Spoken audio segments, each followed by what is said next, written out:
With nervous fingers, I sorted through the bank statement printouts that had accidentally fallen out of my husband's folder. My eyes kept coming across the same line transferred to Larissa's account. Again, for the third time in the last 2 months, a heavy sigh got stuck somewhere in my throat. I closed my eyes, trying to cope with the rising wave of resentment. We had agreed, after all. Alexei promised that he would no longer help his sister behind my back. Each such transfer was like a blow to the gut, like a betrayal of our agreement. The front door clicked. Alexei returned from work. I heard him take off his shoes in the hallway, as usual, hanging his jacket on a hook. His steps approached the kitchen, where I was sitting, still holding the ill-fated statements in my hands. "Hello, darling." His voice sounded carefree. "What are we having for dinner?" I slowly raised my eyes. Alexei froze in the doorway, catching my mood. His gaze slid over the papers in my hands, and the smile slowly faded. "Do you seriously think that I'll spend my money on her whims?" I asked my husband defiantly, feeling my voice tremble. Alexei sat down heavily on the chair opposite. His shoulders slumped, as if the entire weight of the world had suddenly fallen on them. "Marina, let's not start," he said wearily.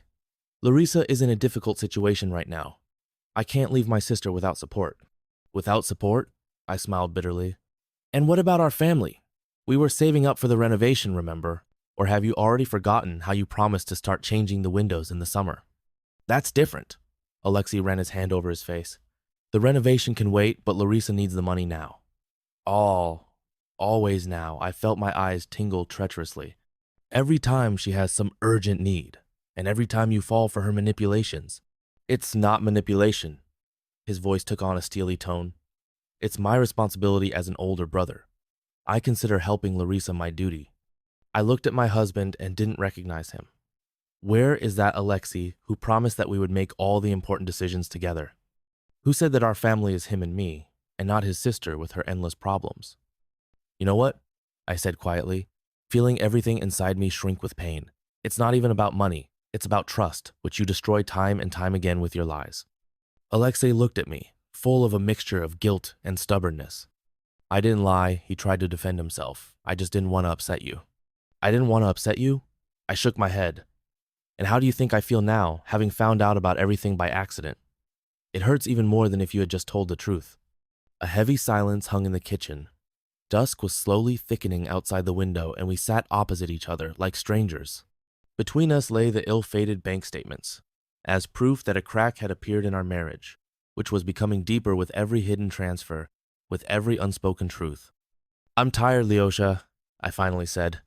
"Tired of being second to your sister. Tired of you not seeing how this is destroying us." Alexei was silent, looking at the table. His fingers nervously fidgeted with the edge of the tablecloth, a habit that always appeared when he felt guilty, but could not admit it. I got up from the table, leaving the statements lying between us, like a silent reproach, like evidence of our first serious crisis. As I left the kitchen, I turned around. "Think about what is more important to you, to maintain the appearance of well-being in the eyes of your sister, or to save our marriage before it's too late." After Marina left, Alexei sat in the kitchen for a long time, staring blankly out the darkening window. His phone was burning his pocket. He needed to call Larissa, warn her. He took out his smartphone, found his sister's number, and looked at it for a few seconds before pressing call. "Lyoshenka!"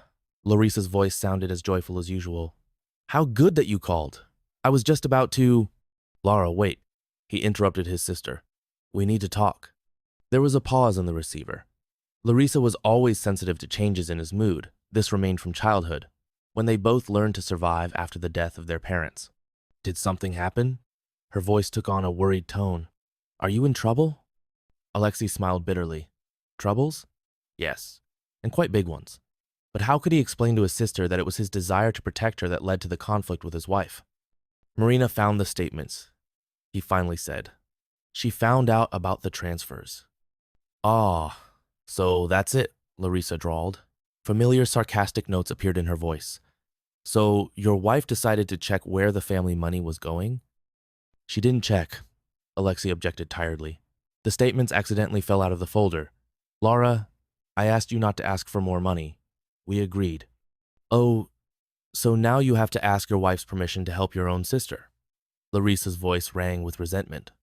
"Has she tormented you so much with her control That you can't take a step without her approval? Alexei closed his eyes. How familiar. That tone, those words. Larissa always knew how to put pressure on a sore spot to make him feel guilty. It's not about control, he tried to explain. It's about trust. I promised Marina that we would make such decisions together. Together? Larissa interrupted. And when Mom was dying, did we also have to ask someone's permission to help each other? When you borrowed money for my studies, did you also consult with someone? A lump formed in his throat. Memories of those times always hit him in the gut, the hungry years when he, having just graduated from college, was supporting them both. Night shifts in a taxi, part-time jobs, debts. Larissa was right. They managed together back then. That was a different time, he said quietly. We were alone. But now I have a family, Laura. A wife who has the right to know where our shared money goes. Family? Tears could be heard in his sister's voice. And who am I to you, a stranger? Just a parasite that your precious wife wants to get rid of? Stop it. Alexei cut her off abruptly. You know perfectly well that's not true. Larissa sobbed into the phone. I know. I'm sorry, brother. I'm really grateful to you for everything. I'm just scared to be alone. Without your support, Alexei felt his insides shrink from these words. Little sister, his little sister, how could he leave her without help? Everything will be fine, he said more softly. We'll think of something. Just give me time, okay? I need to talk to Marina, explain to her. Of course, Larissa's voice became surprisingly calm. I understand. Thank you, Lyosha. You've always been more than a brother to me. You were like a father to me. After these words, something inside him broke. Alexei hurriedly said goodbye and hung up. The empty kitchen became unbearably quiet. He looked at the statements lying on the table. And for the first time in a long time, he wanted to scream from helplessness. How to choose between the two closest people. How to explain to his wife that he can't leave his sister. And how to explain to his sister that he can't risk his marriage. The phone in his hand vibrated again. A message from Larissa arrived. I love you, brother. You're the best. Alexei squeezed the bridge of his nose hard, trying to hold back the tears that were coming. I was standing in the bedroom, mechanically putting things into an old travel bag. A t-shirt, jeans, underwear. My hands were acting on their own, and one thought was spinning in my head. Has it really come to this? Maybe you should stay? Lesha's voice sounded very close. I shuddered. I didn't notice him approaching. I didn't raise my eyes. I knew that if I looked at him, my determination to leave would evaporate.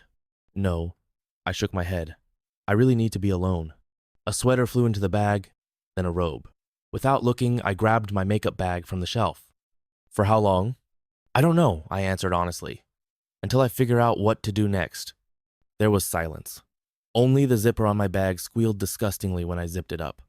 To Tatyana's? Asked Lesha. Yeah. I finally looked up.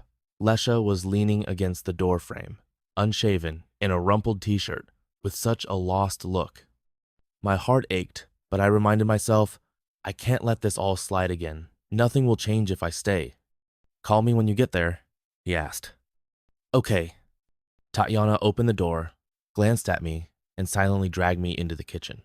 She took out a bottle of wine, 2 glasses, a bowl of salted peanuts. Tell me. I took a sip of wine. It was tart, with a bit of sourness. Tanya always liked dry. What's there to tell? He was transferring money to his sister again. On the sly. A lot? A fair amount. We were saving up for the windows. Tatyana shook her head. So what now? So what now? I was mechanically sorting through the nuts. She left, for the first time in 5 years. Maybe it's for the best? Tanya poured me some more wine. Let him think about it at his leisure. You always felt sorry for him, forgave him. I didn't feel sorry for him, I blurted out. I felt sorry for us. What we have was... My voice trembled treacherously. Tanya silently moved the napkins closer. The click of the lock echoed throughout the empty apartment. Lyosha stood in the hallway, then slowly took off his shoes. On the shelf were Marinka's house slippers, pink with silly bunny ears. He gave them to her last New Year, as a joke. She wore them without taking them off. In the kitchen sink stood her cup with unfinished tea, her favorite with kittens. I bought it myself last year when I went on a business trip. She was as happy as a child then. Vaska was underfoot, meowing demandingly. What's wrong, brother? Leosha scratched the cat behind the ear. Are you bored? He didn't even notice how he ended up in the bedroom. On the nightstand by Marinka's side of the bed was an unfinished book. The bookmark was sticking out in the middle. In the bathroom was a comb with tangled brown hair. He sank heavily into the chair. His phone vibrated in his pocket. For the first time in his life, he didn't want to answer his sister. Somewhere deep in his soul, an unusual thought stirred. Marinka was right.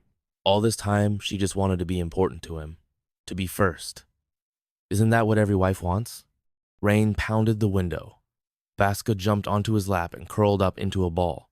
It was deafeningly quiet in the empty apartment. He and Larissa had known the cafe at Nina's since their student days.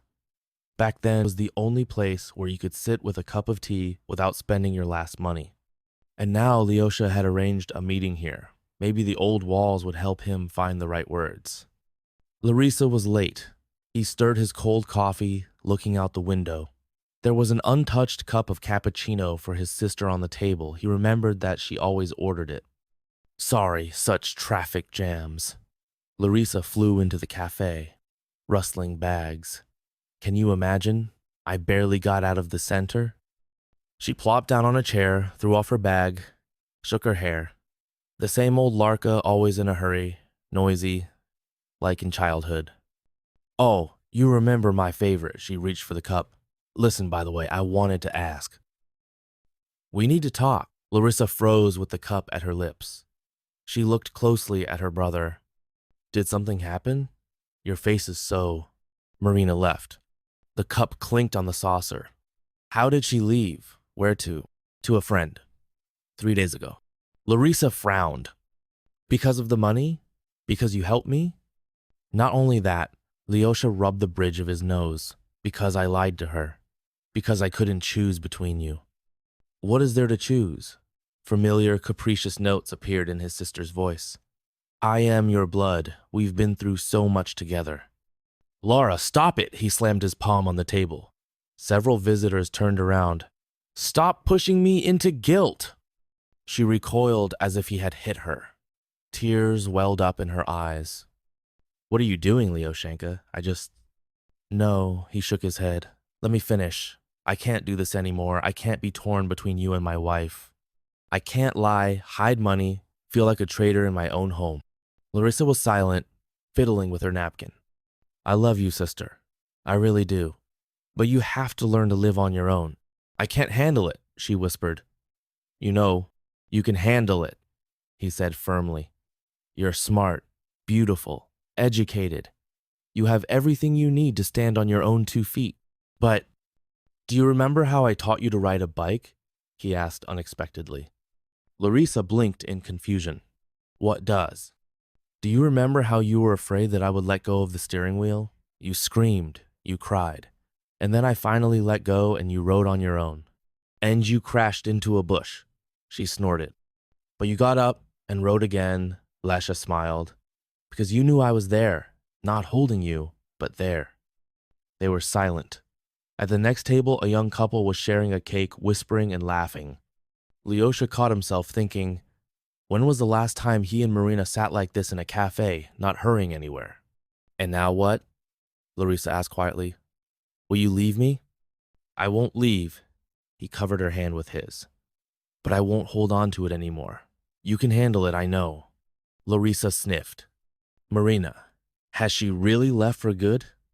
I don't know, he answered honestly. I hope not.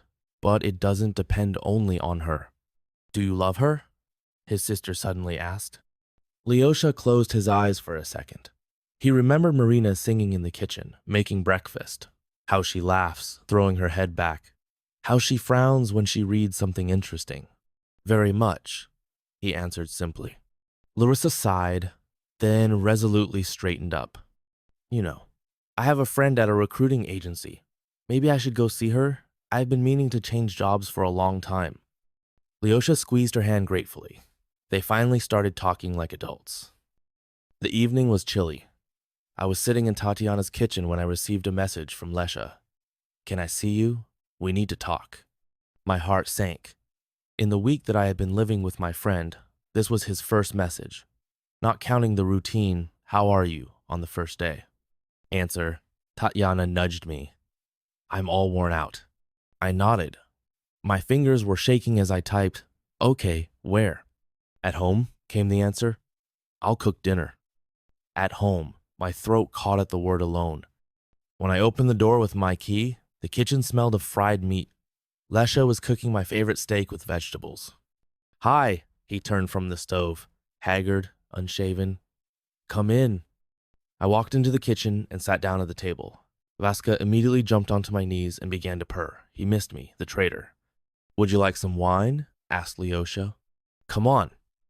He took out the glasses and opened the bottle. All this, silently, concentratedly, as if he were doing a difficult job. Finally, he sat down opposite. It's my fault, he said simply. I twirled the glass in my hands. In what exactly? In everything, he smiled sadly. In lying. In trying to sit on two chairs. In not being able to choose between my sister and my wife. And now? I looked up. Could you do it now? Lyosha paused, then nodded. Could you do it? I talked to Larissa. I talked seriously. And what? I said that I wouldn't help her with money anymore. At least without your knowledge. She understood. I felt a lump rise in my throat. Really? Really, he extended his hand across the table but did not touch mine. He was waiting for permission. This week. I thought a lot. About us, about Lark, about everything. I realized that I almost lost the most important thing. And what is the most important thing? My voice trembled treacherously. What is between us? I still sobbed. Lyosha immediately moved to me, hugged me. He smelled like always, his favorite cologne, home, comfort. Forgive me, he whispered into the top of my head. I really understood everything. Lark, she will always be my sister. But you are my wife, my family, and I will never again. Shh, I pressed myself closer to him. I'm guilty too. I should have said what I felt earlier, and not accumulated grievances. We sat like that, hugging each other, and were silent. Vaska was underfoot, meowing demandingly. Probably the steak was burning on the stove, but we didn't care. I finally said, let's make a deal. Right now. About what? That we will never be silent again. No matter what happens, we will talk. Honestly, openly, even if it is scary, even if it seems that words will ruin everything. Lyosha nodded. I promise. And I also promise that all important decisions will be made only together. We are a team, right? True, I finally smiled. By the way, Lark has an interview next week, he said casually. In good company. True, I raised my head. That's great. She decided on her own. Can you imagine? There was a mixture of surprise and pride in his voice. She said that she had stopped living off her older brother. I was silent for a moment, then said, if she needs help preparing for the interview, I can. I have experience, you know that.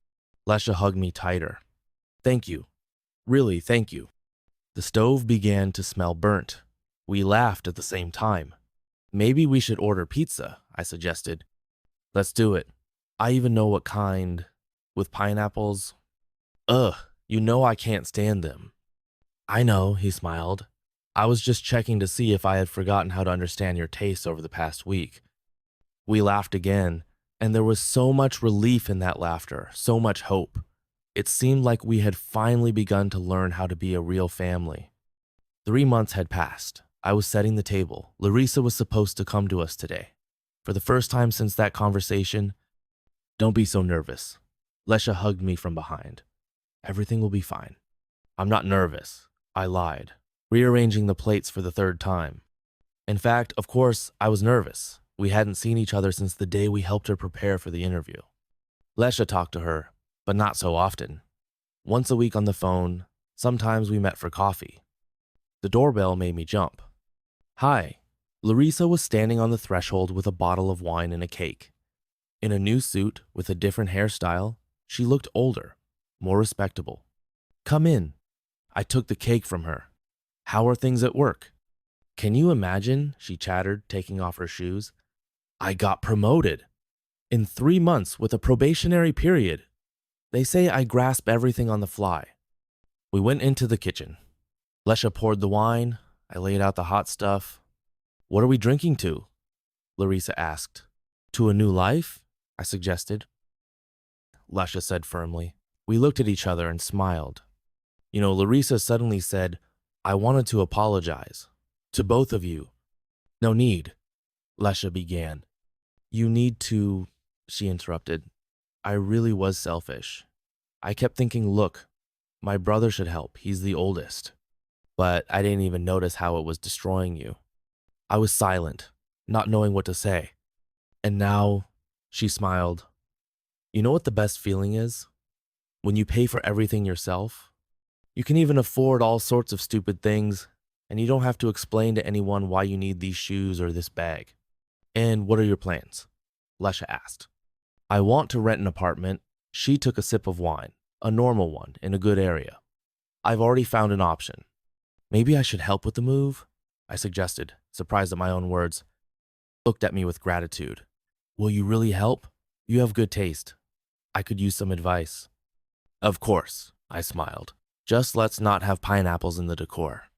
Without what? She didn't understand. Leosha and I looked at each other and laughed. Larissa blinked her eyes in bewilderment, but then she smiled too, just for the company. Then we sat in the kitchen for a long time. We talked about everything. About work, about plans, about some nonsense. Like a normal family. Not ideal. Who has an ideal one, but a real one? When Larissa left, Lesha and I stayed to wash the dishes. Do you know what's most surprising? He said, drying the plates. What? That sometimes you have to let go in order to keep. I was so afraid of losing my sister that I almost lost you. And in the end, I didn't lose anyone. I finished for him. I just learned to love properly. He pulled me close, his wet hands staining his t-shirt. We learned. Both of us. The evening city was noisy outside. Vasca settled on the windowsill, squinting at the streetlights. An apple pie was baking in the oven. I specially baked it with cinnamon, just like Leosha likes. Everything was right. Everything was as it should be.